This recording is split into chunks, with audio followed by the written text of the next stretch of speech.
Mark White. Dartford manager Steve King. Haventon Waterlooville manager Paul Doswell. And Hungerford Town chairman Pat Chambers.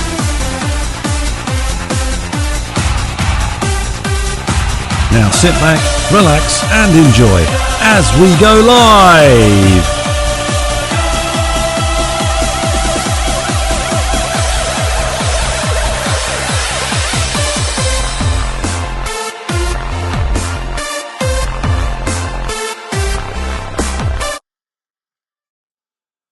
Good evening and welcome to the Non-League Banter Show special. Tonight's show is all about the National League's issues on whether to carry on or null and void it.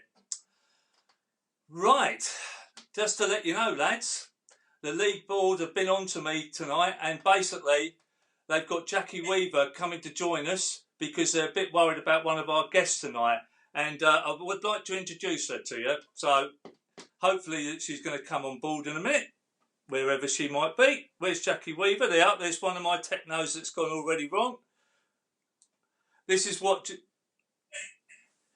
Sorry, lads, it's gone wrong. It always does. Right, okay, we'll leave that out. I will bring that in. One of my technical issues have already started tonight, so basically we'll move on. Yeah, I'm really sorry about that because it is one of my big starting points for the evening. Anyway, what I want to do, each one of you, please, and we'll start with Mark and we'll go round to Pat, moving on to Steve and Doz. Basically, can you tell me how you voted and a quick explanation why? And we'll just go round in that way, please. Mark. Well, no, we voted to play football and because we're a football team and we're part of a football league. And whilst we appreciate it's really challenging, you know, it's our business. We're in the football business. We're a limited company, and that's our trade. So, I mean, in particular, not just because of all the above, but also I think we really consider that we're on our way out of the pandemic as well. So you've got to fancy fans to be back before the end of the season, and I think there's more positives than negatives, really. To be fair, from our point of view. And Pat, on to you. Yeah, similar to Mark, really. We took it over, and we appreciate every club has got, you know, a different opinion, and it can be very challenging. But I think, you know, for Hungerford Town, we appreciate that we were given a bit of a free hit this season. You know, there's no secret that we would have been relegated if last season had finished, and we felt if we could finish the season, then it was the right thing to do. And again, you know, we're a football club. Our manager wants to play, our players want to play, and we just feel if we can find a way to finance it to the end of the season, after the grants and money that we've had, it would be a shame not to try and do that. Thank you, Pat. And Steve? Steve King? Well, I didn't vote. I didn't vote. The board did, obviously, but obviously consulted with myself, and obviously we wanted to carry on, yeah, for footballing reasons. That's it. For footballing reasons, nothing else. Okay. And Doz, last but not least? Yeah, same position as Kingy, really. Not on the club board, but the club board decided they wanted to carry on. Obviously, I felt the same way. So that's the reason that the board went with that, purely for footballing reasons. Yeah, so same as Steve. Right, okay, thank you for that. That just establishes everyone's viewpoint, which is really good as a starting thing. I want to start off the first question. I've got a fair few questions here. And obviously, you know, this debacle of the National League is actually really interesting, believe it or not, for our saddos that have been stuck here at home. While you lot have been playing football, I've been stuck here at home getting depressed. But there's a lot of us that are really interested in this. And basically, I want to start off with this one. And we'll put it to Mark, but some of you might want to have some input on this. How does everyone feel about the grants that were promised by the National League, but they didn't put it in any writing and they've not happened? Mark? Well, I mean, ultimately, that's the big backstory, isn't it? Without that problem, there wouldn't have been the public outcry and clubs jumping shit, so to speak. The National League ultimately are fully responsible for the balls up of the competition. The only thing I would add is that I'd like to know if any clubs got it in writing from the National League, because whilst the National League, there's no question they are at blame. They're the failure in the task for the grants, but at the same time, a B to B, if you like, a club was also entitled to get it in writing from the National League. So if they didn't, then at the same time, you could argue, was they doing their job properly as well? But I think, what I would say is that we all assumed it would be grants or fans. That's the bottom line. Yeah. I don't think anyone would dispute that. It was going to be grants or fans, but the competition that we trust and entrust didn't get it in writing. I don't think they did. Simple as that. So that's the problem. Pat, were you going to come in? Sorry. I'm similar viewpoint there. It's the past now, unfortunately. We definitely were all under the impression that grants would be there in the absence of fans for January to March, and figures were discussed. But yeah, Mark's quite right. None of us had anything in writing. You'd like to think that what the FA and the National League are saying is the truth.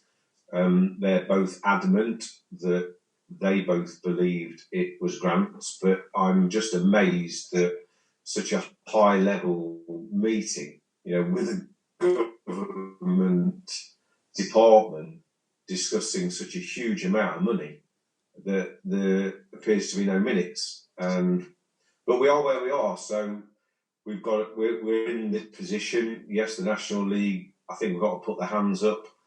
They've definitely made some mistakes, but we've got to try and find a way to move forward. There's nothing we can do about the past. It's spilt milk.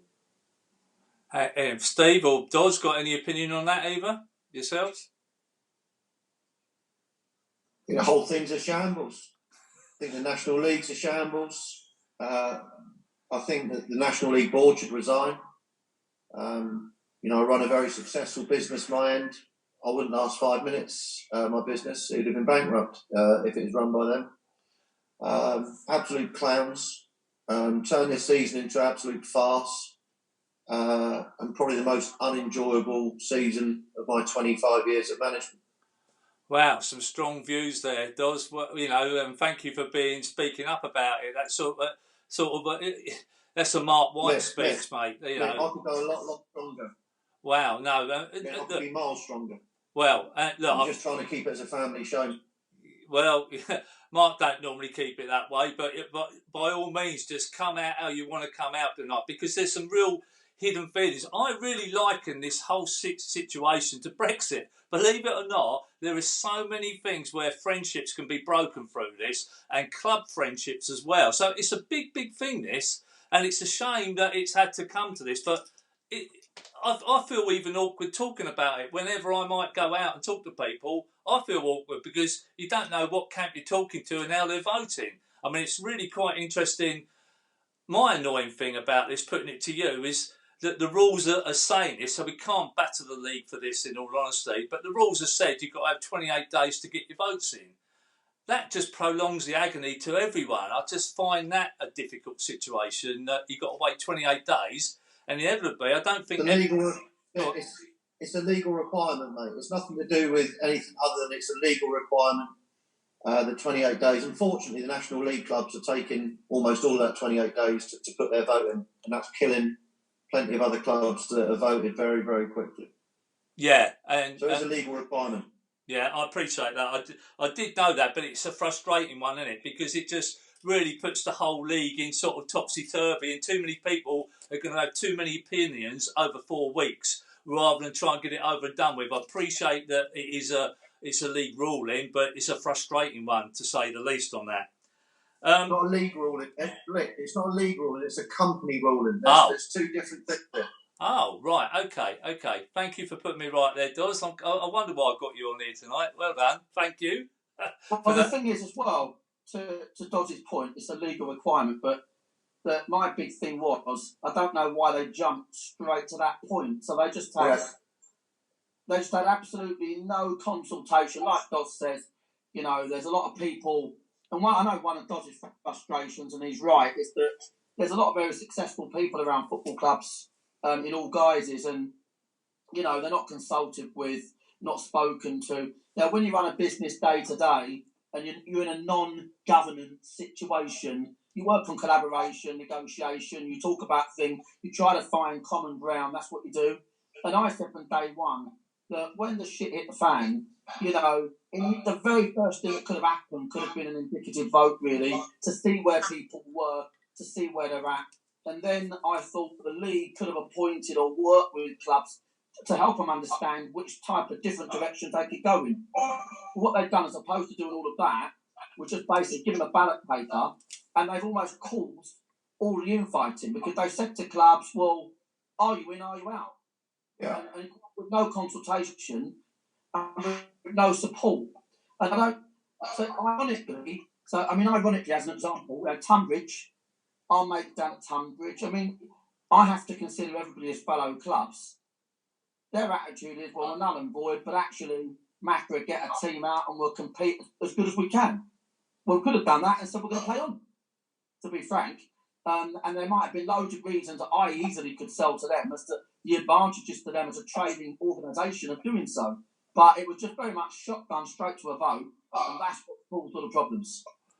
All right, okay. Anyone else want to make any points? Because I can move on swiftly because I've got a fair few questions to get out here tonight. So we'll move on. This one, I'm going to put this one to you, Pat. If the league is cancelled, do you agree it is the clubs with the most professional business models that are being punished? And are the National League defeating their own argument by not putting measures in place to protect their member clubs?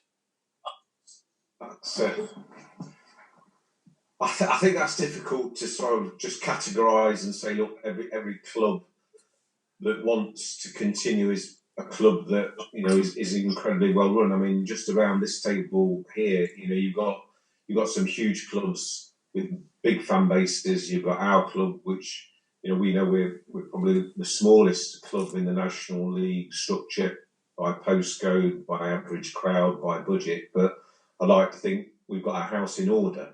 I think to just put that blanket there and just say it only affects the well-run clubs, I think this affects every single club. And it has pitted some clubs against each other, which is sad. But there's been some great examples of clubs that have been very open and honest. They do support null and void, but they're still prepared to play those fixtures, and they're trying to do it in a way that they can afford. Then there's possibly been some other clubs that might have shown a little bit of hypocrisy. I think the league have put us all in a really, really awkward situation. I mean, Mark's spoke passionately about sponsors, the money that has come in. By comparison, we're tiny. But when I first got involved in Hungerford, for instance, we had about £15,000 a year that used to come in sponsorship and donations. We've got up to 60,000, which for us is a big number. But I know, Mark, you've got a huge commercial relationships, and I'm sure that could well be the same at Dartford, Hammond, and many, many other clubs. So the big picture, it affects all clubs.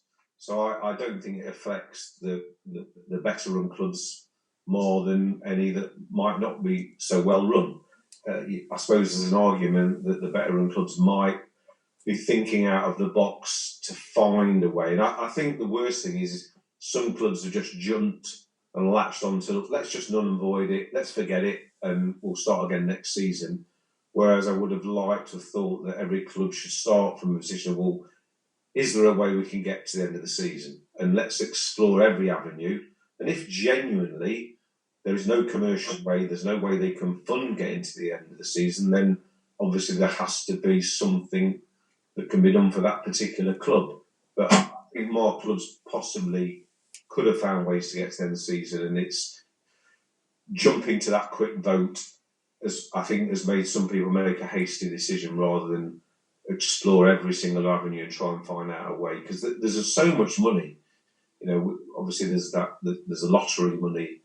We've had council grants, we've had football foundation money, we've had FA. We've had so much money come from so many different areas at different levels And to see all that go to waste, I think, would be, tragic, really. Well, you've been very sympathetic. Mark has been less sympathetic on that, and probably am I right here, Mark? Because in some of your interviews, you've actually banged on about saying if you've not got a business model at this level of football, you're not doing your job correctly, and maybe that is a bit harsh on the likes of the Dulwich and the Chippinghams and the Tunbridge, because they're heavily reliant on what comes through the gate and a little bit of sponsorship, whereas like yourself and Paul, you're big businessmen, and I'm not saying you can bank, but you could bankroll or help the club out if you needed to. So, do you not think it's a bit harsh on some of the teams that their business model is the gate money and a bit of sponsorship on top, and not like a sugar daddy that? And I'm not saying either one of you are, but I'm sure that you could help if you needed to.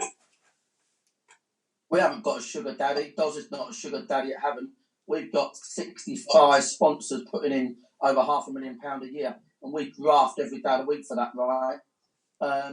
It's really simple. We've come from park football, so ain't no one going to tell me what the operating costs are of running a club at all levels. So it's really simple. If a club cannot continue, absolutely cannot continue, then I know that nobody on this call would for 1 minute do anything other. We'd probably lend them some money, right? We'd probably sponsor them.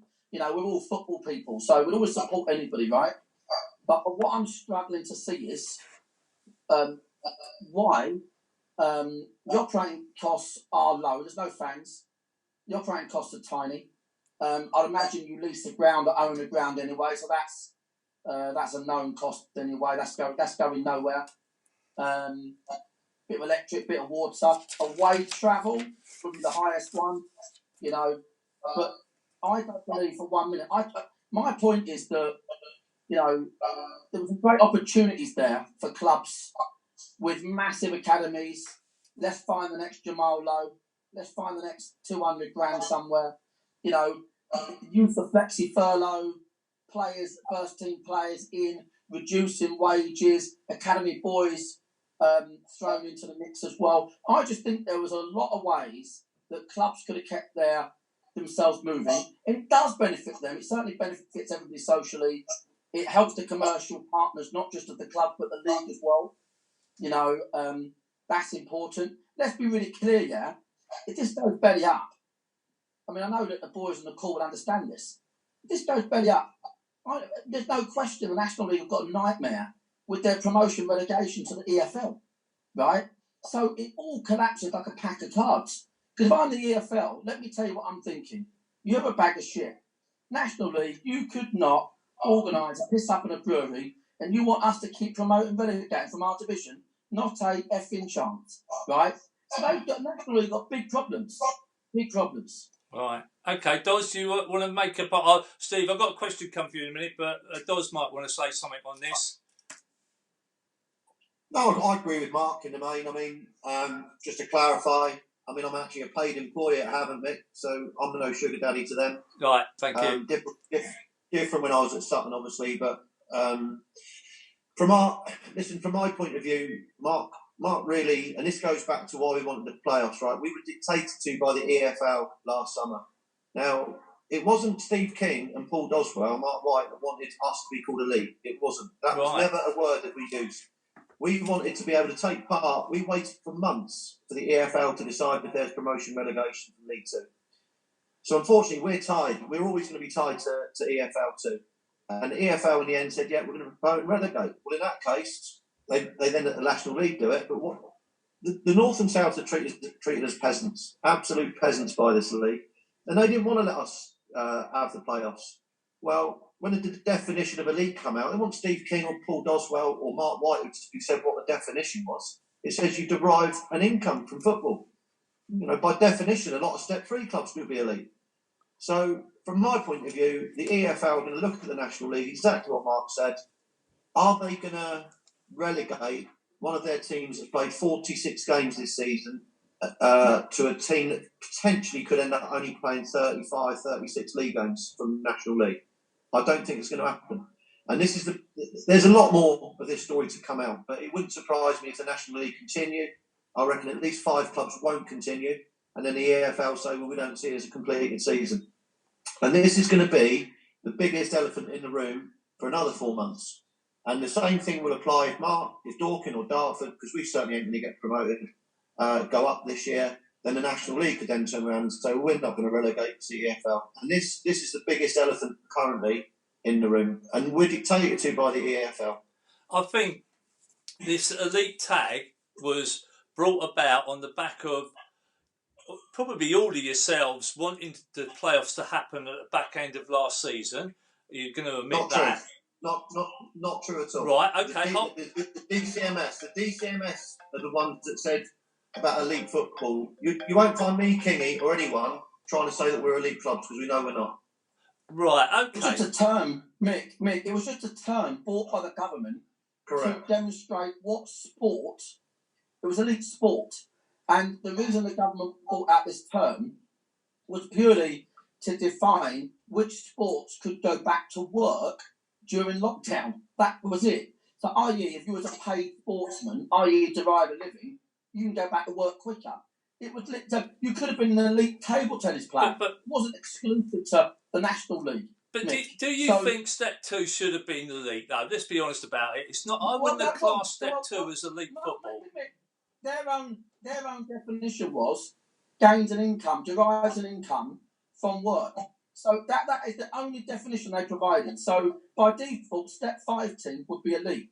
And we knew that from day one. We all called that out from day one. So it's a lot of rubbish. The bottom line is the National League were bundled into a category that was determined as being paid footballers, albeit a higher end of non-league, and that's just where it is. But it has no impact on anything. But here's just going back a point, right? Here's the problem. The National, what the hell are you lot doing?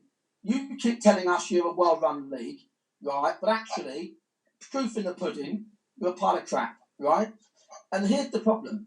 Because so many clubs said, count us out, where's our money, what we're going to do, rightfully so, in terms of being concerned, because they just give them a ballot paper, they kill themselves. You know, there should have been a lot of, maybe if need be, even a suspension to work with clubs, to work through a process. Because the key bit had to be keep clubs playing somehow.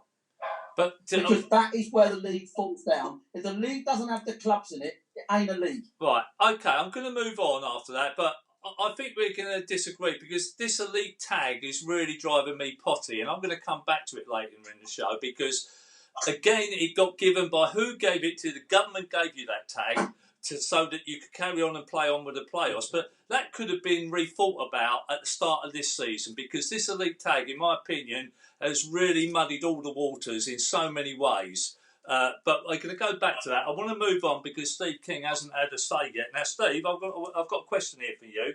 If the league continues, what happens to the clubs who will inevitably refuse to play? Should they be punished or simply have their results expunged and the league carries on? No, they shouldn't be punished because obviously they're told to carry on. So that's what they're using as to get out of it. If you take all the results away, you've got a complete nightmare. You've got an absolute nightmare of how can you? I mean, we played 19 games.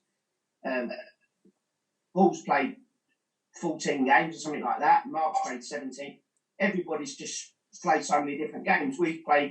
I worked out that if you took away the sides out of the league that want to come out of the league, the games we played against them, so say the 6 teams want to come out, we got 18 points against those 6 teams. So if you look at Eastbourne Borough, they took 1 point off of those 6 teams. So where do you draw the line? You can't take points away from people because we'll end up bottom of the league if you took 18 points of us.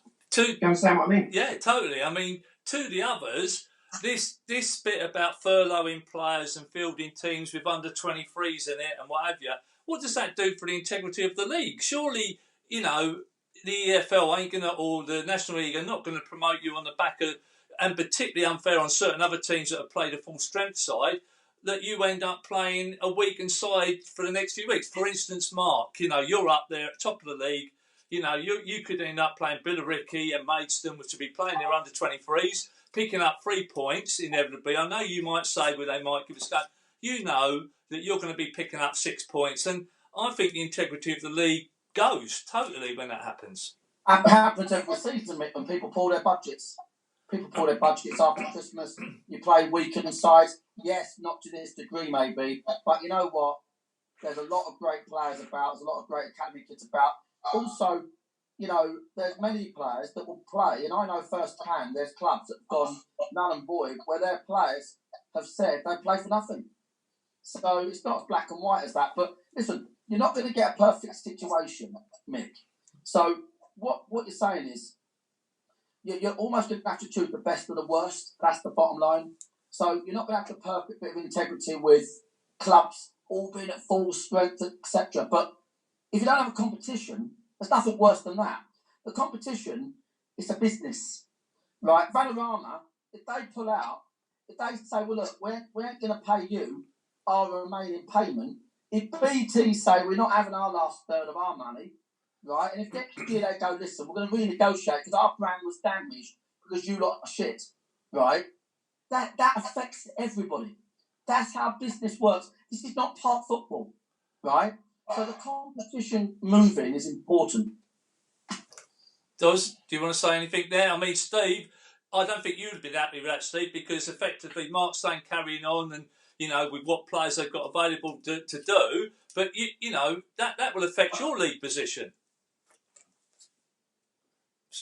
Yeah, but we voted to carry on because no one will kid you any different on this phone call. It's all self-gain, not anything else. It's self-gain. No one will kid you any different. So, would I have the same opinion if I bottomed the league? I don't know. Them clubs in the bottom of the league are seeing it. Why should they take a loan to carry on with this league for everybody else to finish this league? And what should have done, which I said 8 weeks ago in a non-league column, I took them around and said, let's stop this for now. Let's have a little break, a month or whatever. Let's consider where everything's going.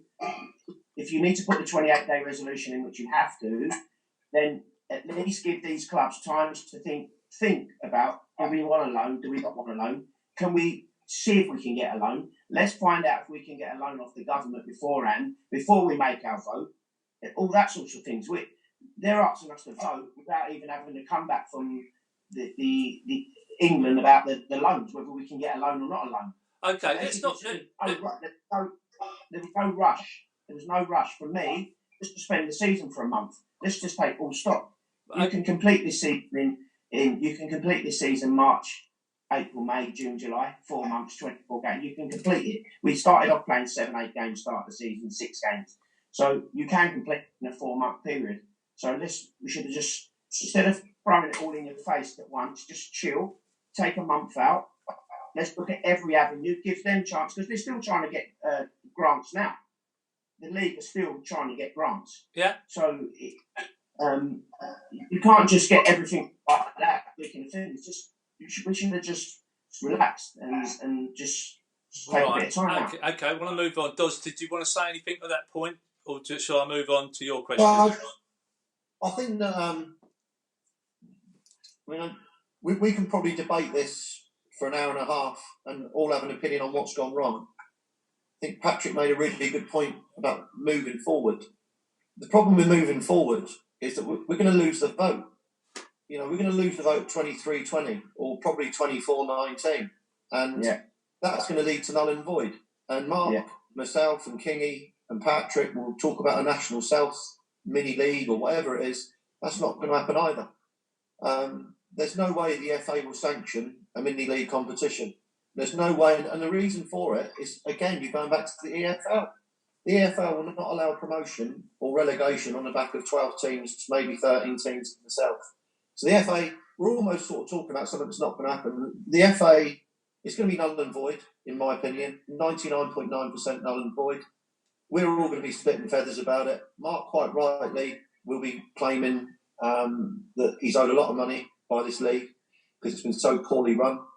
and nothing's going to happen because it will be null and voided, and there's no way the FA will sanction a competition of 13 teams. So as much as we can debate this, I'll tell you what the facts are, because I deal in facts.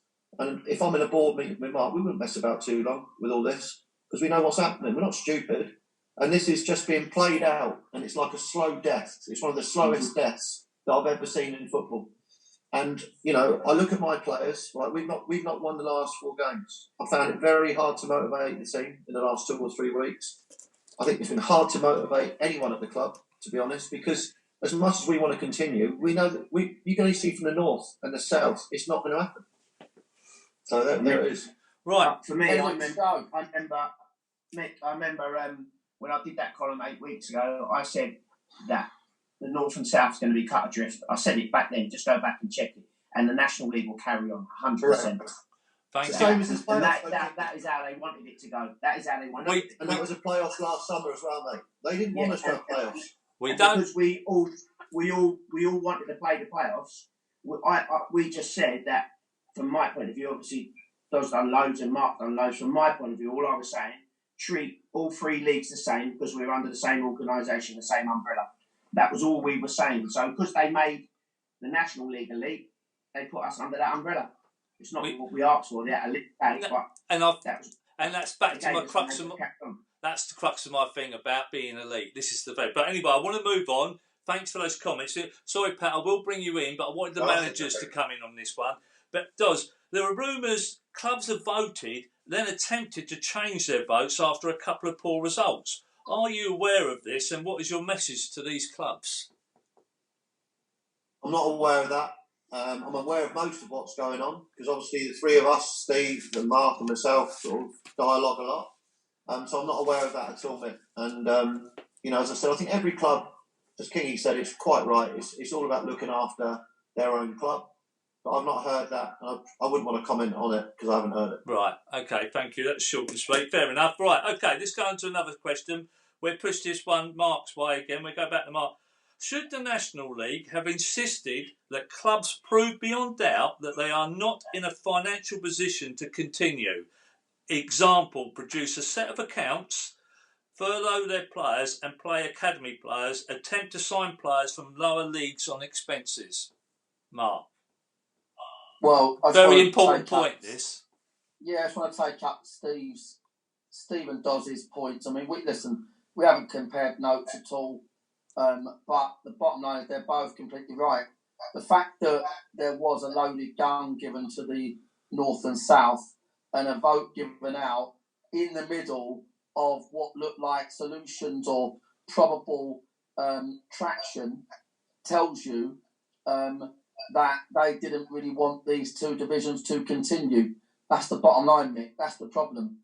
Go back to the question, Mick, one last time. Yeah, that's what I was saying. You went to it. I appreciate you. Yeah, I know you're going to side with Steve and Doz on this. I appreciate that, and I know Patrick is. But I want a question. I want you to give an honest opinion to this one because I think it's important. Yeah, I will. You know, I'll read it out again. Should the National League have insisted that clubs prove beyond doubt they are not in a financial position to continue, like sets of accounts, furloughing their players? Yes. Yes, just a... Yeah, so basically what we would have done... So listen, just quickly, what we would have done, if it was a business, okay, it is a business, let's say, so the problem would have been presented to clubs, this is where it's at. To Patrick's words earlier, someone would have had to say, tough titty, it's gone belly up, we didn't have the minutes, there wasn't a promise, it was funding, maybe not grant, it's loans, it's what it is. Now this is the situation. We want to finish, we expect the member clubs to finish. These are the different things you can do to finish the season. So you'll go through, reduction of costs, core costs, use of furlough, reducing player costs, use of academy, all these different things. And then if at the end of a big process, it was deemed that you couldn't finish the competition, then you could resign probably, no issue. But the problem is, Kingy just said himself about self-interest. Kingy just said himself, if he was an owner and he was near the bottom, he just said he might think the same as them. But the problem is, they shouldn't be allowed to think that way because it's the tail wagging the dog. It should be the competition saying what's required. Yes, it's not ideal, but ultimately, that competition continuing was key, and not every avenue's been exhausted in all clubs. Mark, the key point you've made, and you've made it so well. Okay, and again, we can only go back to our respective businesses. If I have to make someone redundant at work, it's about a 4-week process. And like you said, you want to look at all the cons, all the pluses. Why are we doing it? Making sure you're doing the right things. The clubs were given almost 2 days, and then being pressured into taking that vote. Now, Kingy made a great point again. If it was stopped, and it should have been, right, when we were bang smack in the middle of the worst COVID I've ever seen, thanks, Steve, because it came from Kent, by the way, right? Then that was the time. That was a time to stop it. It was a time to stop, right, when my chairman and his wife and the kit man were on their deathbeds. So we could all looked at it over a 4-week period and all had the solutions in front of us. And as you rightly said, that would have given a lot of clubs a lot more time to explore all the different avenues. And they've not been given the time, they panicked. And by panicking, and that's what you always do in a vote that's thrust upon you, most clubs have panicked into voting early. Why did they panic if you've been given 28 days to sort the process? Why has everyone panicked? I think they panicked. It's still expecting you to play as well, Mick. Oh, right, yeah. I think a lot of clubs have panicked because of the 28 days. So you take the clubs like us that are playing, yeah. We play 2 away fixtures, so that we all know they cost you more money. You've got no streaming revenue. Now, other clubs that have decided not to play, now whether they could have afforded to or not, I don't know. I'm not privy to their books. But I think it's the 28 days that's made clubs panic and think, well, we don't want to go another 4 weeks, spend all this money, and then find out it's going to be null and void anyway. So we could have ended up spending, thousands of pounds. And then other clubs that did act early and stopped playing now have some of those just squirreled money away and thought, well, we'll put that money away and we'll start again next season. I don't know, but I suspect there will be the odd club that have done exactly that, where they thought, hold on a minute, we won't take that loan out. We've got this in the bank. Let's shut up shop. Just on that, Pat, you can't blame them, can you? No, of course you can't. They've been forced into it. That's what I'm saying. Like Kingley said earlier, they've been given an opportunity to make that decision selfishly to protect their club, maybe squirrel money away for next season. There are clubs that have gone null and void. But I tell you what, we wouldn't mind being a pound behind them, let me tell you, right? We'd be very happy. Make decisions, right, that, are board level, not football thinking, right?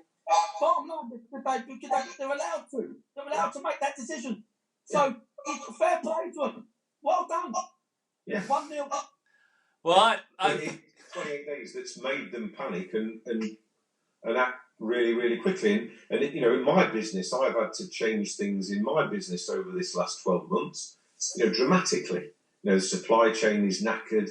I'm struggling to get homes in time, but you make business decisions. But if somebody said to me, right, in 28 days, your business might not exist, am I going to carry on trading for 28 days, or am I going to shut up shop, put the money in the bank and say to the missus, look, we'll just put a feet up for it and see what happens? Yeah. I'll tell you another big problem in all of this. Massive problem. So the distribution of the money was horrendous.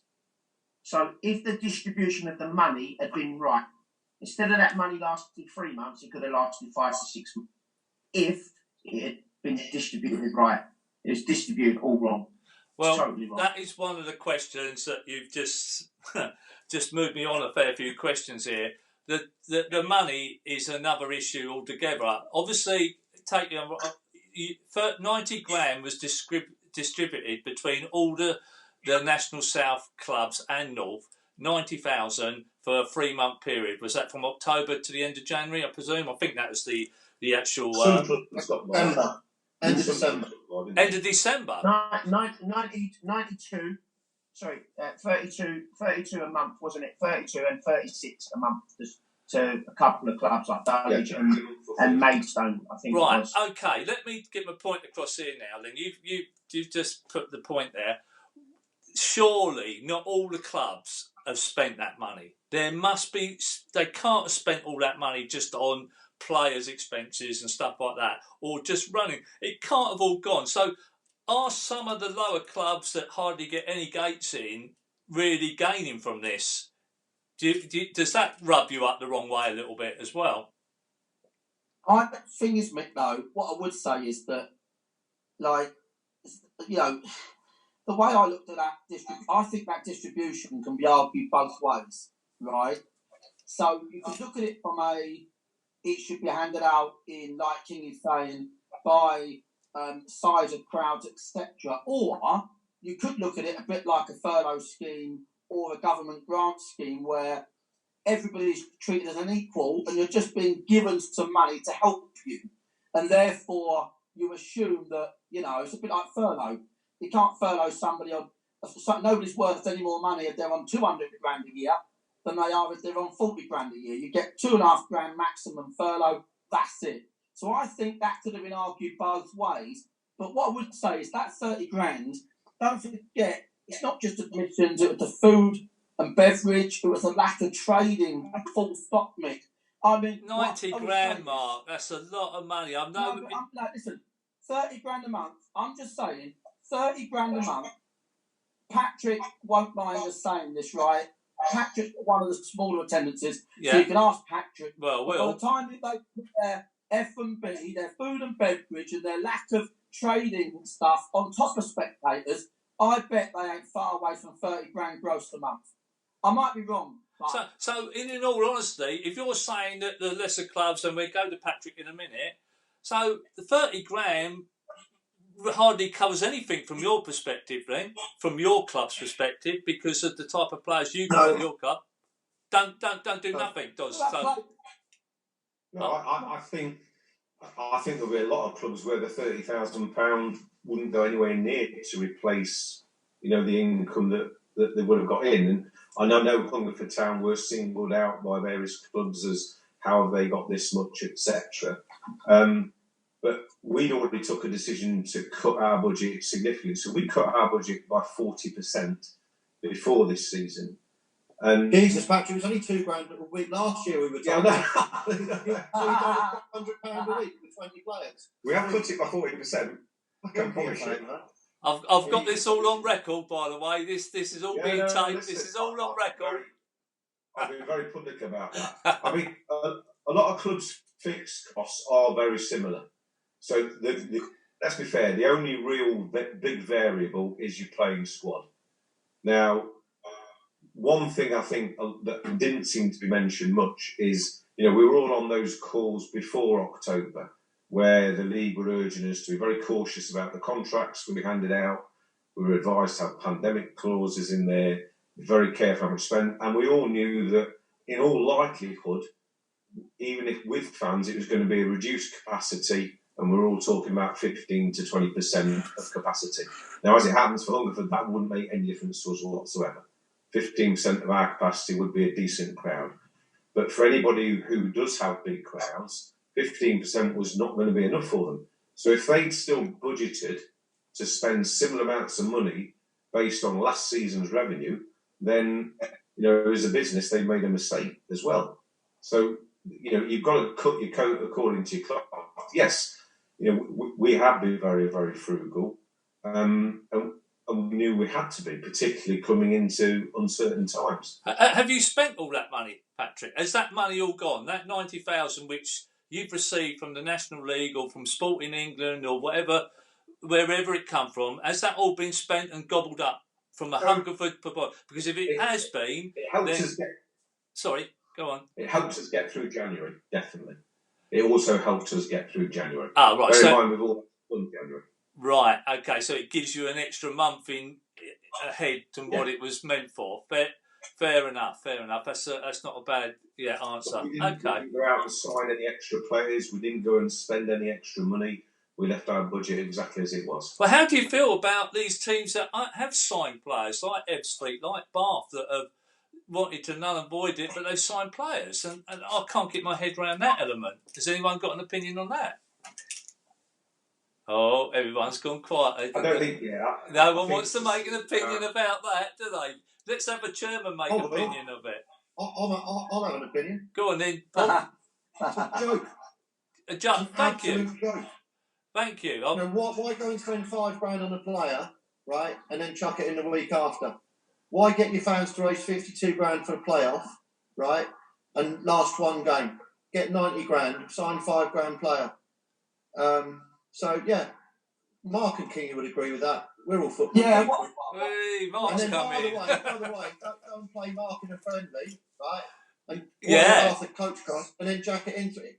The whole thing's laughable, right? And you've then got other clubs that are going and buying up player after player after player on over £1,000 a week. By the way, 1,200 a week. Now Patrick says he reduced his budget by 20%. So ours went from 60 to 45. Right, that's where it's at. But the 30 don't cover us, even begin to cover us. Wow. And the whole thing was wrong from start to finish. And if we'd have known, then yeah, I might have gone down to 30 grand. Because as a manager, I'm not going to back up the club. I'd have said, if Derek had said that you've got to come down to 30, we'd have done that. It was the not knowing. Right. Yeah. But what's been going on these last few weeks? For me, they've lost credibility. And the thing is, well, sorry, Dos. I mean, Dos, just to back Dos up there. First of all, it's important to note that it's quite often not the front men that are making these decisions. So it's not Jerry at Bath. It's not Gary at Hampton. It's not these great football guys. I'd be amazed if anyone in football don't want to play. What do you mean? They're not making the signings then, Mark. They're not making the signings for managers. What I'm saying, no, I don't think so. No, I think the supporter-run clubs are very much structured in a way that takes it out of the hands of the frontline staff, in my opinion. Some clubs that are older have established boards that will make decisions that aren't near the dance floor, really. And I think that's what we're seeing going on, right? But what I would say is, going back to my earlier point, they've been given the chance to do that. So the issue is with the league. The league must have known if we give them a loaded gun, they're going to blow this division apart, right? And then loads of people are voting in self-interest, and who can blame them to a degree? Right. But if you're not talking Wanderers, or maybe Derek Pope at Havant, or if you're ironically, if you're the National League with Panorama, BT, you might now be regretting that decision to put the power in the clubs before you worked out a way of solving your own problem, because it is potentially commercially going to kill them. Right. Yeah, agreed. Okay. Well, listen, I want to bang on to another question. I'll open this up to all of you, but this question is quite close to my heart, and this is something that, in all honesty, Mark, from not a lot of managers or chairmen have brought this bit up publicly, or I don't hear it whenever it goes out on social media so much. So are clubs voting null and void for health reasons or simply to save money? If the answer is the former, why were they not COVID testing their players with the grant money? Yes, mate. It's laughable, right? There were clubs we did, I know haven't were. Hold on, Mark. I'm gonna just butt in. Just let me get an extra one, because this bit really does get me a little bit. And it was interesting to see your chairman a few weeks ago, Doz, talking about the COVID testing, which was really important to me. And it was fantastic to hear that a chairman was testing your players on a Thursday night at training. That's what I saw in the video that he put out. But my arguing point is that the COVID testing was done by the league when you done the playoffs at the back end of last season. This season seems to be thrown into the hands. We paid that. It was a protocol. There was a protocol. There was a protocol. All right, there was a protocol then. Fair enough. I'll be corrected on that. There was a protocol. But this season, my arguing point will, and I'm going to ask each one of you now, Mark, I'm going to go round every one of you. Mark, when do you test your players before a game? When? We just do lateral flow testing now twice a week. But when do you test them? When? We test We test them on every Tuesday and Saturday, but it varies, to be fair. So you test them on a match at different times. You test them on a match day. Well, it varies because we're part time, so we're not in all the time. So if we have like last week we didn't train one night, or like tomorrow night we're playing on a Monday. So we just try and do it. It's a very fluid situation, and you're talking lateral flow testing is 50% certain. So only 50%, exactly to being safe. Exactly right. It's 50% only. Exactly. But sorry, Mark, I'm butting in here because it's really important that we go, and I really want to get the answers from the others here. The facts are, my thinking of this, to get this COVID testing correctly done, they would have to have it done before they get on that coach to go to that game, because having it done the morning before still allows that someone to catch it, touch something or whatever, rock up at that game, inadvertently touch something, someone goes back to Nan and Grandad, and remember these flow kits are only 50% as well. There is a massive issue. This is parking the going ahead with all the grants and whatever. This is like a big issue that people don't bring up so much about the COVID testing and how much of a threat that is. Sorry, carry on. Who wants to buy? Me. Go for it. Go. So when we had the playoffs, we got told by the league what we had to, and it was a league requirement. This year, they ain't give us no league requirements to take those tests. None. So we're not even governed by our governing body, as in them. We're a part of their league. They haven't even come back now with everything that's gone on and said you should be testing this amount of times a week. Bearing in mind,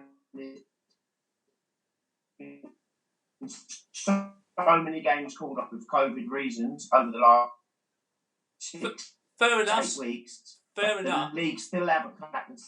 But now, only last week they said they've now got England are going to pay for these tests or something like that. But surely parking the grants bit, which is part of the reason why people are not wanting to carry on this, but some of them, it's because they're worried for their health. They're worried for their players' health and safety. And I'll go to you, Doz. Do you really think your players have been effectively tested before they go to the other end of the sort of southern England to play a match? Do you think that there is like a 50-50 call that they could be spreading the disease to the next place in Kent or whatever? Do you not? What's your opinion about that?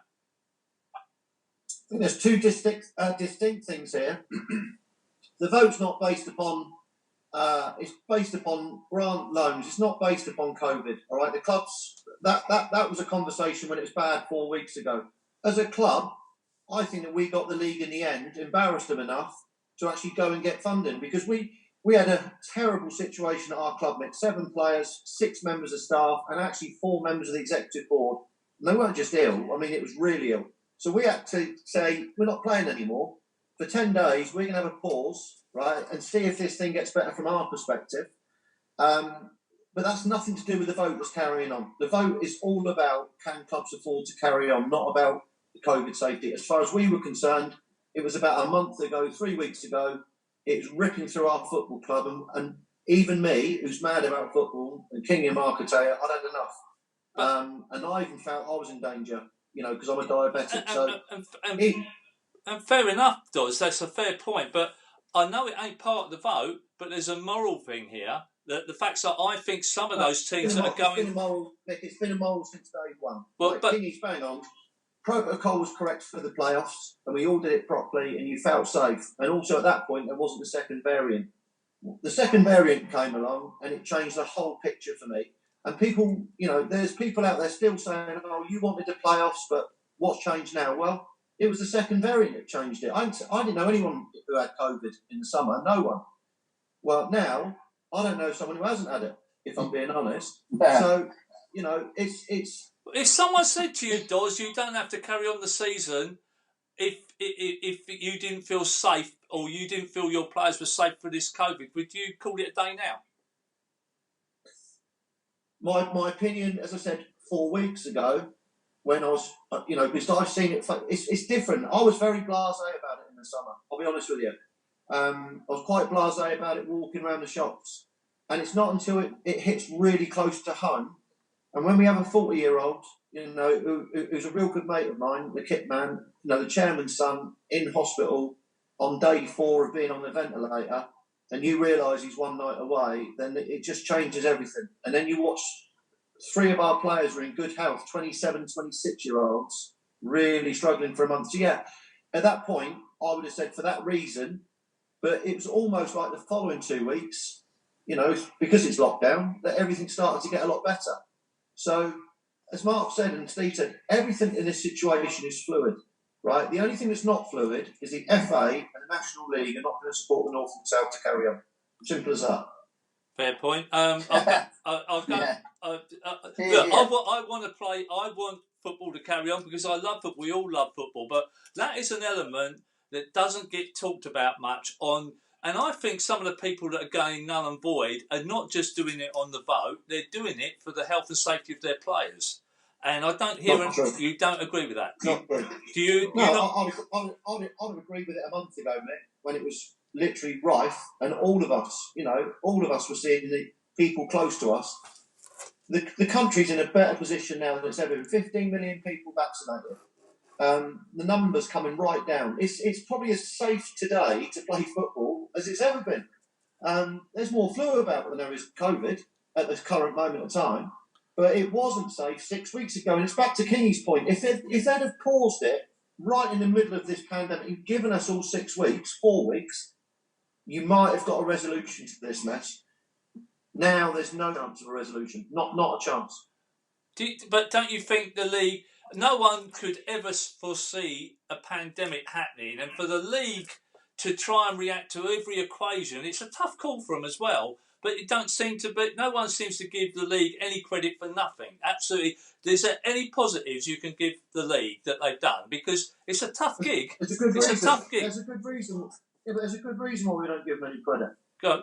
Honestly, that board couldn't run a bath. It's as simple as that. Couldn't run a bath.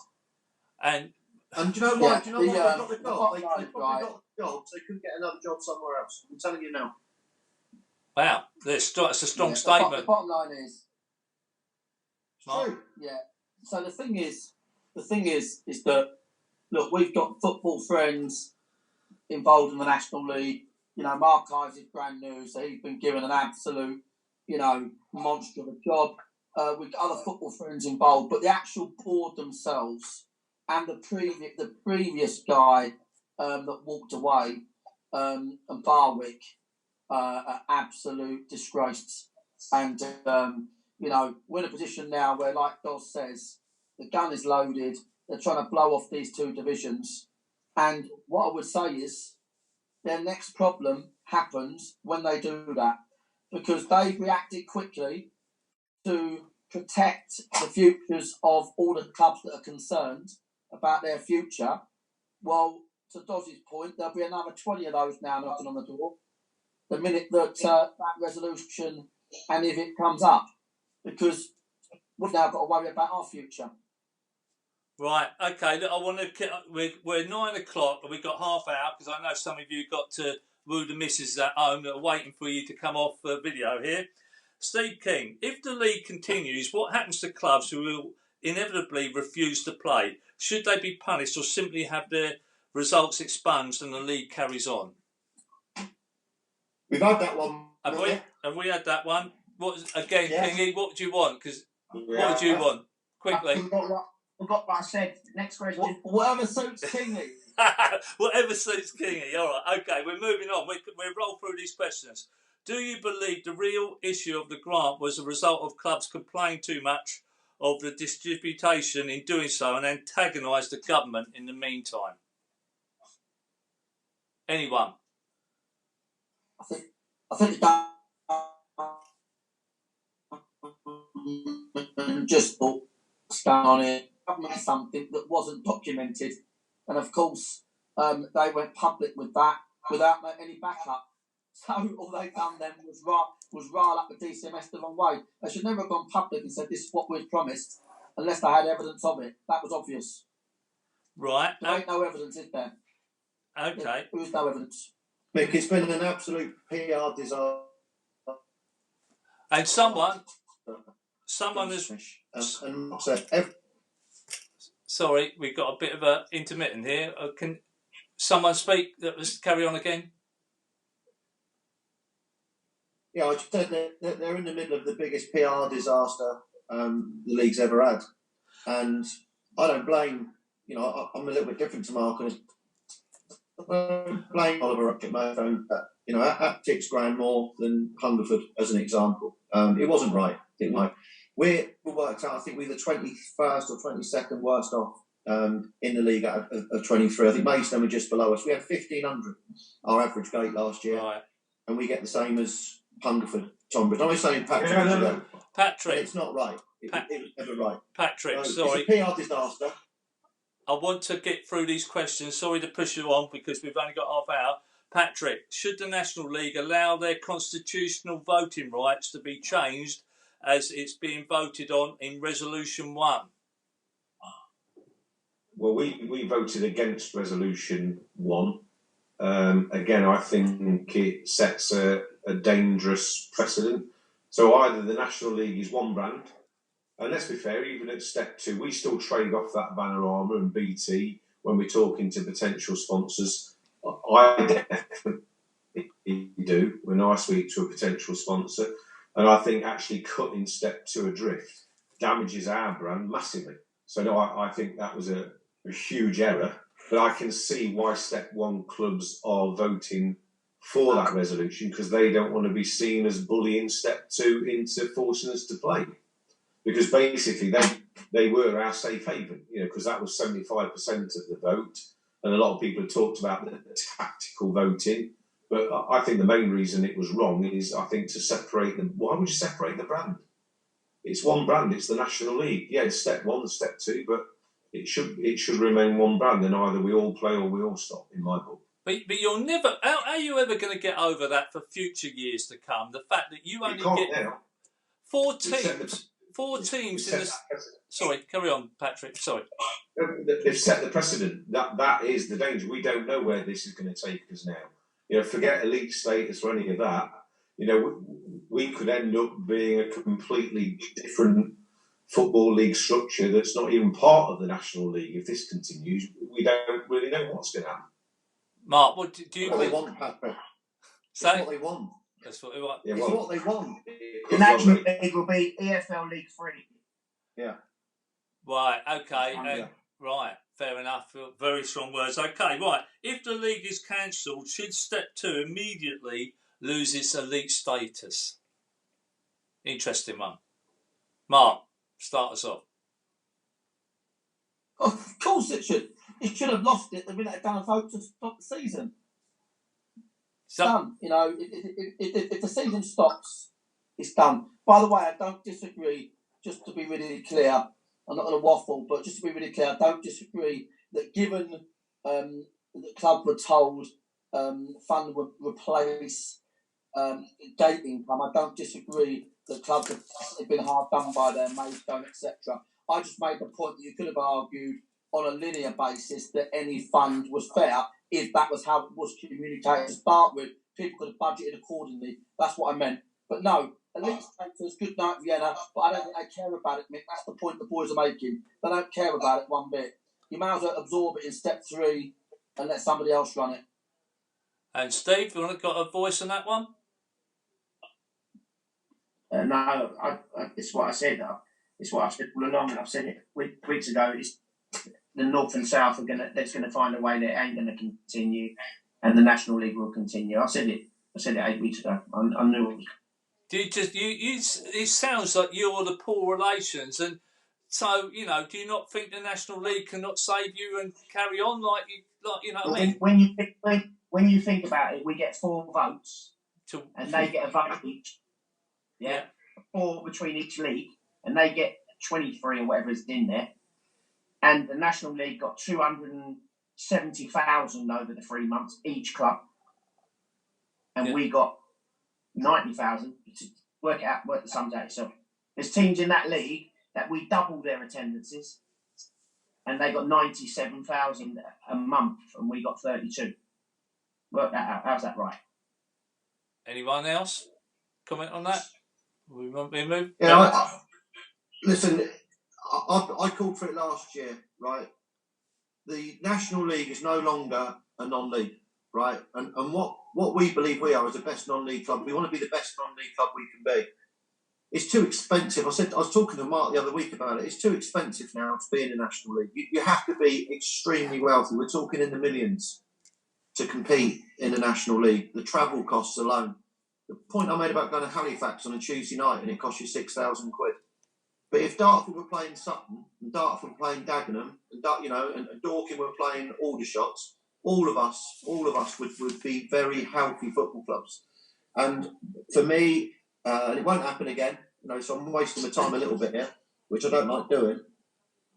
But the EFL3 should swallow up the National League clubs that can afford to do it. And I think that what will happen is that the National League in South should merge in with whoever's left. I think my suggestion was the National League Premier Southern teams go in with the best 12 teams of the National South and create a National Premier South and National Premier North.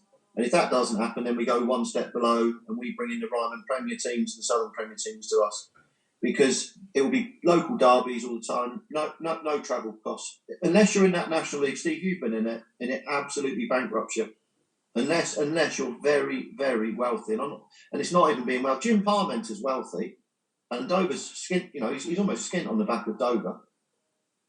Wow. So it's the huge thing that's got to happen in non-league football for me. And my wish is that we could play Eastleigh, we could play Weymouth, we could play Aldershot and get 2,000 people in the ground and get back to what I believe non-league football is all about. This is a non-league show, but the National League's not non-league at all. And they want to cast us adrift, Mick. They've been trying to do it for 2 years, 3 years. Right. And there's no regard for North and South whatsoever. It is a shame because when you look at the South and North, there are some big clubs in there that are National League status, in my opinion, and they're just unfortunately on harder times and they're working their way back up. Havant and Waterlooville is one of them. The new kids on the block, Dorking in some respects. I'm not leaving you out, Hungerford, but I'm not so sure Dartford are in that status. We've got no ambition to get there, mate. Yeah. I'm not so sure where you see Dartford in that. Do you think you're up there with the big hitters, Steve? Or as Dartford as a club? Well, the setup is certainly a National League setup all day long. Our stadium, our training facilities and everything connected to it is, of course it is. Right. It's a National League setup. It's better than a lot of grounds that are in the National League all day long. But it is an expensive league to go into, 100%. You do look at the North and South and you could cut it in half and look at the clubs that have got very small attendances and the attendances are massively different. And the comparisons, you start looking at that league, you almost think, is it a correct league with the types of teams that are in there? Yeah, but the principle, what I've talked about, we found Hungerford, would be in the 12 best placed National League South teams at the minute. And then they merge in with the 12 National League clubs, South. So there's no travel costs, and their crowds would probably treble on the back of just the away support and the local derbies. So there's loads of, and you can still get promoted. If you finish top, you can still go up. If you finish top of the North, you still go up, and then there's playoffs. It's this dream that everyone, and when we all do it, we've all done it. Me and Kingy have done it for years. There is the dream to get in the National League. But I've experienced it 6 years at Sutton, and it's not the joyride that people think it is. It's a tough league. It's a drag. And when you're going to Halifax on a Tuesday and Gateshead on a Saturday, and it's cost you $12,000, for 2 games for travel, and you might have watched a 0-0 crap game twice. You do go home on the train wondering, whether it's the best thing for the football club. Right. Well, yeah. How can lessons be learned from this experience from a club and a league perspective? Now, you all should have an opinion on this one. So we'll start with Pat and we'll move round. Go for it, Pat. Let's move this along because time's ticking along. How do you learn lessons from it? I mean, I think we've got to be a little bit common sense here. Nobody foresaw, a pandemic. So we we are reacting to a situation that nobody ever thought could happen. Did we ever think there would be, a season end last season because you couldn't have crowds null and void below, get to the point where we are again today, still no football fans in. So I think, how do you learn from a situation that nobody could plan for, nobody would expect, but moving forward, could it happen again? Well, clearly the world we live in, I suppose it could, but how do you even learn from what we've been through? I think you've just got to have that amazing word hope, haven't you? Just hope that we never find ourselves, in a situation where, let's be fair, it's killed thousands and thousands of people. It's destroyed families. It's much bigger than what we're chatting about. Whether a season should continue. So I don't know whether you can learn anything from it. And even, Mark Eyes, he's picked up a poison chalice. I think we all wish him well. His background would suggest that he's probably the right man for the job. But, how does he even learn from the situation? I haven't got an answer, Mick, if I'm honest. I don't think I can actually answer. I don't know how you can learn from something that we all just hope and pray we never ever see again. Well, that just shows how tough a job the league have got to do. I know they've done some wrongs, and I know people have got high opinions about it, but it just says what a tough job it is for the league to, to put wrongs right. Mick. Yes. Mick, did you say at the start of the programme there was someone coming on from the conference? No. A lady, no? No. Oh, if only. That was just my little joke that I wanted to play, and it totally backfired on me, and I'm going to kick myself because it was aimed at a certain person in this guest list. Sorry, it was aimed really at Mark, and he's smiling because I had something set up and my video stuff has broke down. It was when Mark, to be fair, ridiculed the National League by likening them to that parish council thing on YouTube, and so it was Jackie Weaver. Steve, listen. sorry. Can I go next? I'll answer your question. Yeah. So, first of all, unprecedented. Yet we get that, Mick. It's two-sided, right? First of all, anyone running a limited company legally obliged to run it properly. That includes making sure they have the relative cash flow supplies or surplus or forecasts or budgets accordingly, and looks to work within mitigated risk. So that should happen every day of the week. But of course, we understand in unprecedented times that it would have been tougher than ever. So my point is, if you're hand to mouth and not the best position to be in as a football, the government are already having a review into the governance of football for a reason. It is fucking useless. Simple as that, right? It's fragmented beyond belief. Different leagues, different boards. It's all an old Pals Act on boards. And football governance, county FAs, all the same. They're basically one step up without being insulting to traffic wardens, right? And football is not run.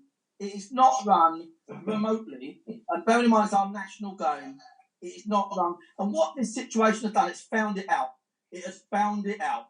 It has caught football its pants down from the top down, and it's shown even the government, and even the shadow government have backed them on this one to say, we need to look into football. It is badly run. Leagues are run by all the different leagues that are run by different people. Decision-making processes are all over the shop. Every board run by an old Pals Act, okay, with an agenda. And all they do when you mention it is give you another fine, just like a traffic warden. That's how it works. So you're giving the National League a pat on the back. Thank you for that, Mark. They'll be happy with that one.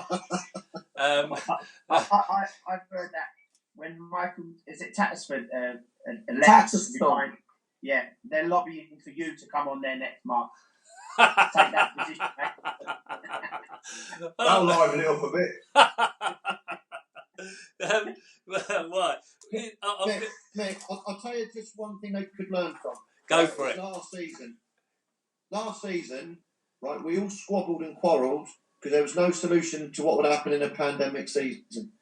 So I said in the summer, please, for this year, just in case the pandemic continues, could we have a percentage of games for PPG, whether there's playoffs, not playoffs, just tell us. And as Kingy and Mark would know, if it's 50%, right, and there's no playoffs, it's 2 go straight up, we'd have all started the season on that basis.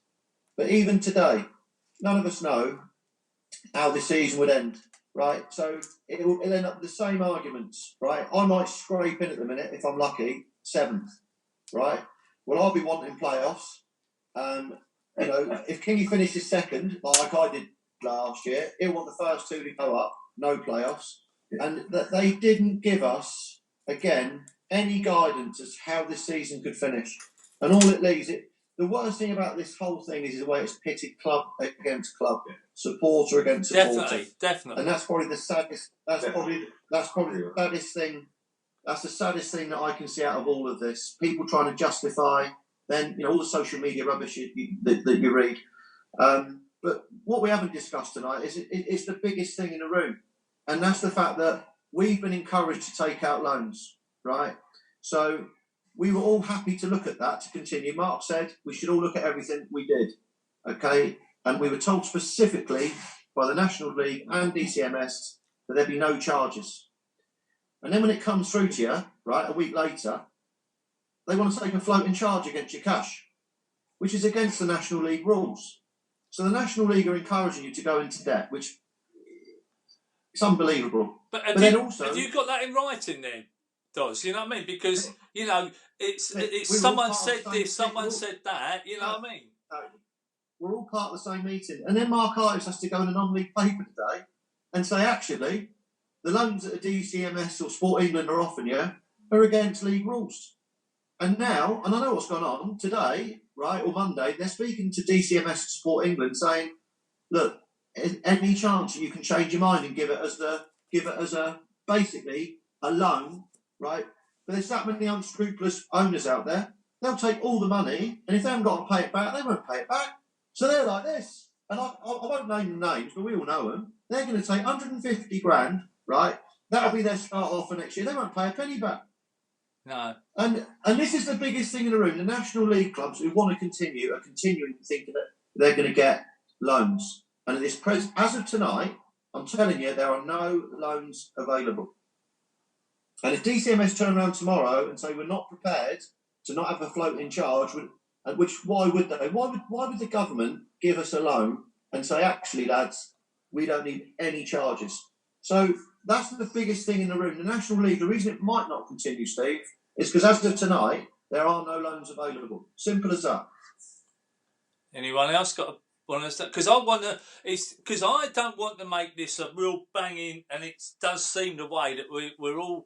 Well, you lot are all on here, sort of banging at the league. They've done a crap job. They've not done this. They've not done that. I think a lot of rules have not helped them do things. And basically the loan is. I still think the loans. I know you bang on about it, Paul, but the loans are not everything. I think the COVID testing is a big thing on this. So what is happening with the COVID testing from now? I know you keep shaking your head, but the COVID testing is definitely at the forefront of nothing to do with it. Big, it don't matter because next week there won't be no more COVID tests needed because the league will be finished. It's 3 months too late, Mick. And the only reason that they've gone for testing for Sport England is because we refused to play for 10 days because we were so fed up with where we were at and the fact the clubs were playing. We knew they weren't getting tested. This is you're confusing the two things. The National League, right, can only continue with loans, and as of tonight, there are no loans available from DCMS. It's against the league rules. And that's the biggest talking point that you should talk about.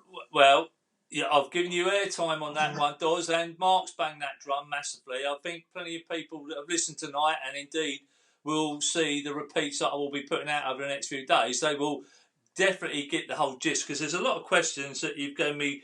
Mick, carry on. Yes. Just on that one, yeah. Just on that one.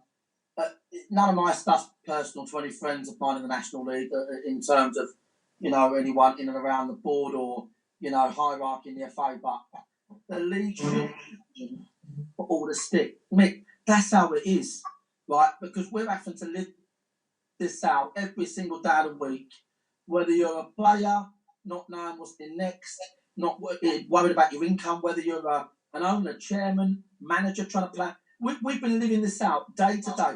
Whether you're one of those poor clubs that genuinely can't continue and you thought you was promised one thing and got another, and you've had all the stress of that, or whether you're one of our clubs thinking we really need to continue, and if we don't, we're going to cost a fortune. But they said they didn't promise it, Mark. They said they didn't promise that. That's the issue. I'm not saying that. What I'm saying is, right, is that the league are in charge. If you sit on a board and you run a competition, you're going to get shit. That works. So there's no point defending anybody. Well, okay. I have got a couple of more, and we have got 10 minutes now. So I've got. Go on. Yes. And the thing is, the next thing will be just a fluke. They got their teams that don't want to play in the North and South. Work that one out. 100%. Not going to happen. I didn't hear that, Steve. Can you repeat that, please? Not going to happen. Steve, can you hear me? Just by your fluke. I can hear you, Steve. Hear me? Yeah, I can hear you. Yeah. I can't. Speak up, Steve. Mick, sort the feed out, mate. Steve, said, can you hear me now? Yes. Can you hear me now? Yes. I said, if by chance they got their 75%, and it means everybody has to play on, 20 teams don't want to play on, so it's not going to happen. So the inevitable is going to happen, isn't it? And purely they're not going to play. Purely they're not going to play on simply because of them not getting grants rather than loans. Yeah.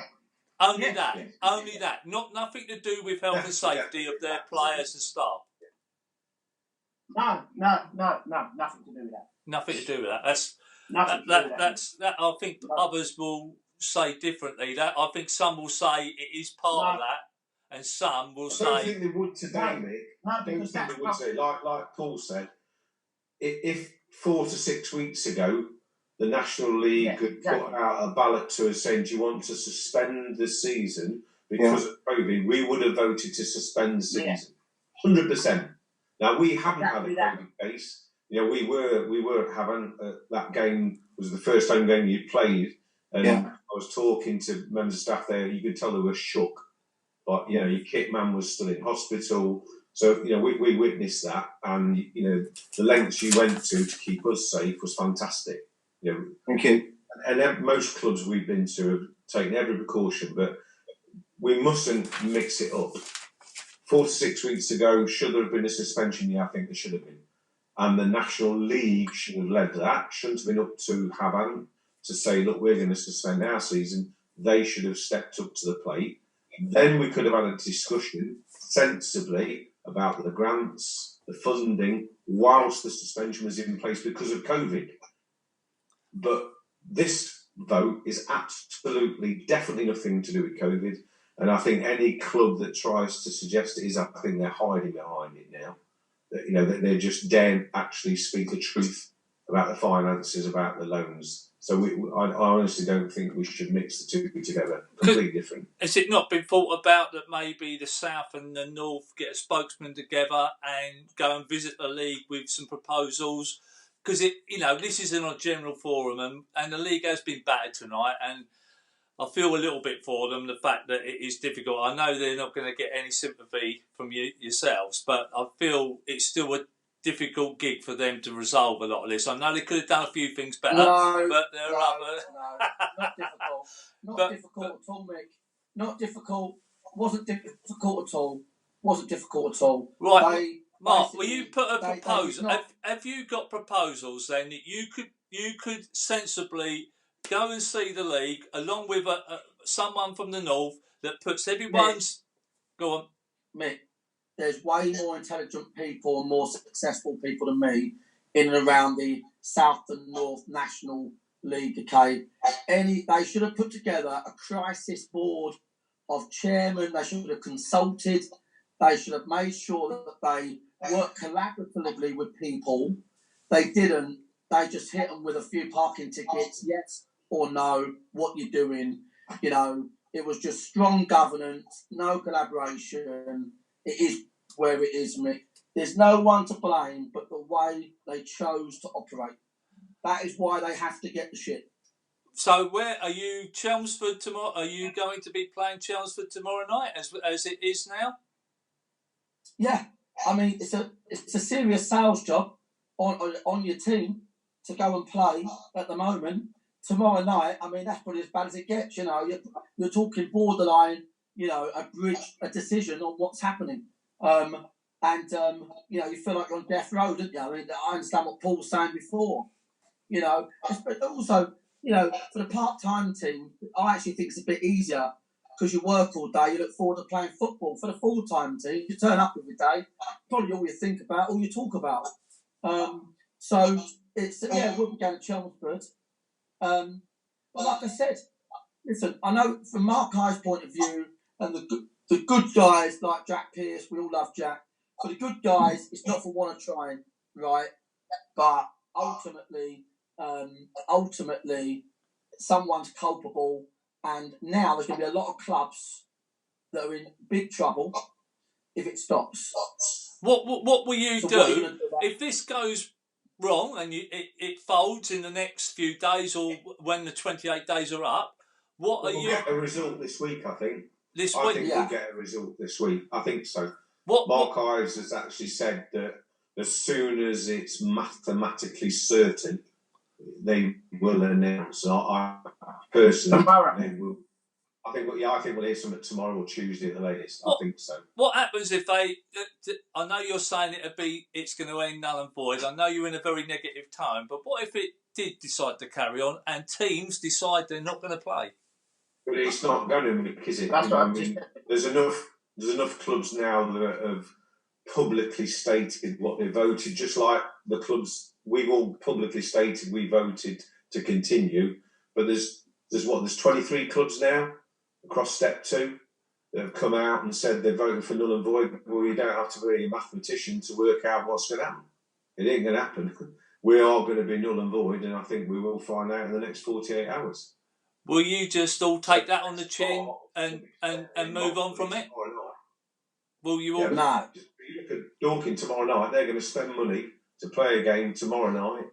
Money that they could have squirreled away for next season, but they're going to go and play. Chelmsford are going to play, but might as well put that money. I think in from what charity. Dawes said earlier, right. Bottom line is there is a majority in the south that want to play, but asking the FA to sign off a reduced league is a big ask. Look, we'll do everything we can do to understand whether everything's been done with due legal process, taking into account the elite status and the competition itself. And then, once we've established all of that, we'll have tails between our legs.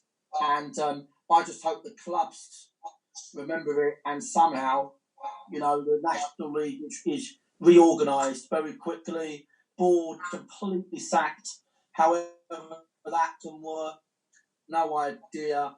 No doubt can't happen as well, probably. These things are always tied into each other. So, but, it's going to be a big issue for us, that's for sure. So, and I'm sure for other clubs, but if it can't be done, we'll walk away. But that's where it is, But all I say is, clubs were given a loaded gun. So you can't blame them. No. Can't blame them. Yeah, but out of all this, I really hope that it brings everyone together so we can start one season off next year. I know it's not what you want to hear, but in all honesty, it's so bad going around speaking to people and their opinions on it. And, I know Doz is hate me that I keep banging the drum for the COVID testing is a big thing that some people are sitting behind the scenes that are not really happy about sending their players to people. And you've been through it, Doz, so you know it firsthand what it's like to Mate, I'm not disagreeing with you, but this This was 6 weeks ago, Mick. 8 weeks ago. It's not today. But it is still there. It's still there, doesn't it? It's still, Mate, the numbers are down. Everything's down. I haven't seen one positive COVID test in any football club in the last 2-3 weeks. We're all locked in our houses. That's not the reason. It was 6-8 weeks ago that we all had the big problem with it. We're voting now in probably the best time. Every number, it's not just coming down, it's dramatically coming down. And as I said, 15 million now vaccinated, Meg. You're talking about 2 different periods of time. That's all I'm saying. Of course, I agree with you that the COVID testing should have happened, because we as a club wrote to the league and said we can't continue in this current vein. We can't. And, for them to then try and insist that we play on the Saturday, in the end, we just took our own, we took our own health and safety decision, but that was a month or 6 weeks ago. That's not today. Oh, just quickly, Mick, just quickly before you finish, just taking Paul's tip there. Steve, just one thing, if we could just quickly take a step back, right? They're already talking about opening up outdoor hospitality at the end of March. This is what I'm about to say. Right? So you are basically looking at cancelling football, and the situation has never been better, and the prediction's never been greater, and there's a roadmap coming out this week. So we're in a situation where our supporters will not visit volunteer footballers, until August, and it's mid-Feb. But Mick. Yes, carry on, Steve. Mick, Steve, yes. When did our season start this year? Was it October? Was it? I think it was October the 3rd, right? Yeah. The FA Cup. Yeah. We're in February now. You can kick the can along the road until April and finish this league in time. When the weather's completely changed and people will be allowed back in stadiums. You still realistically think that surely we're playing too many games to get that done by that time, surely? No. You could play in April, May, June, July. Oh, right, okay. Pre-season in August, and you can start in September. There's no break, but we've had breaks and breaks and breaks. But that's why I'm intrigued that you didn't all get together and put some proposals to the league. Yes, because it was just thrown at us. Bang! This is what has got to happen. Also, Steve, it makes no difference. You're talking about the FA. You're talking about a governing body that's not fit for purpose. They wouldn't have taken on a Mark White idea or a Paul Doswell idea. I mean, they didn't even respond last summer when we talked about give us the start of the season. Tell us what we've got to do for BBG. How many games we've got to play. And this is the point.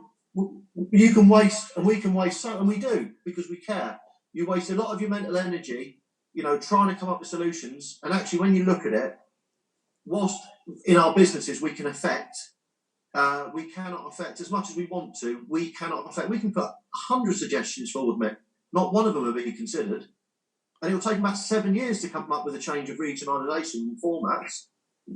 Well, I mean, look, listen, I mean, we're now hit 9:30. I appreciate you giving me the time of day. And I think, in all honesty, I'd like to think, hopefully, to all the viewers and listeners this evening, that we've answered a lot of questions that undoubtedly people wanted answered.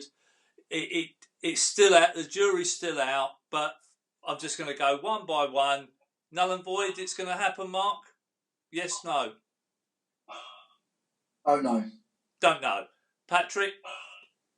Yeah, I think it's massive odds on that we're going to get an announcement this week that it's null and void, sadly. Does? I'd go higher than that, Patrick. Yeah. I'd go as high as 99.9%. It's going to be null and void either Monday or Tuesday, which is... It's been coming for weeks and weeks, despite Mark's best efforts, and because he's chairman, it's easier for him to say it than me, and Patrick to say it, than for me and Steve to come out and say it. But it's 99.9 for me. I'm feeling for both Mark and Steve being first and second in the league. If both Doz and Pat's predictions are right, I don't know whether you two will be travelling up to Houses of Parliament and getting the supporters with the banners and what have you. But I feel for you. I really hope that it does carry on, that there is something that comes out the blue. I know I'm clutching at straws by saying that, but I really hope because Dorking, Dartford, Havant, Waterlooville, and all the clubs in the North and South and the National League, you know, deserve to carry on, and they've given great enjoyment to a lot of people. People forget about that. The live streams that's had, there are a lot of positives that have come from all these negatives. Live streaming now of Step 2 games, which is absolutely superb. Everyone's had to get up the ante, and, you know, so there's a lot of things that have been a positive vibe. But thank you so much, all of you, for appearing tonight. And, and I will be putting it out again on all my social feeds over the next couple of days. So please tune in, because I do think these gentlemen have given true and honest answers. And I'm so happy that you've not held back any one of you. Really, even though you still got your pink shorts on there, Mr. King. And I'm gutted. If you don't shut up, I'll take them off. I'm gutted that my big finale, I'll keep pressing this button, Mark, and it ain't happening for me tonight, because it would have been the best banter bit of the evening. But hopefully, thank you very much. I'm going to end the show now. But please don't speak until...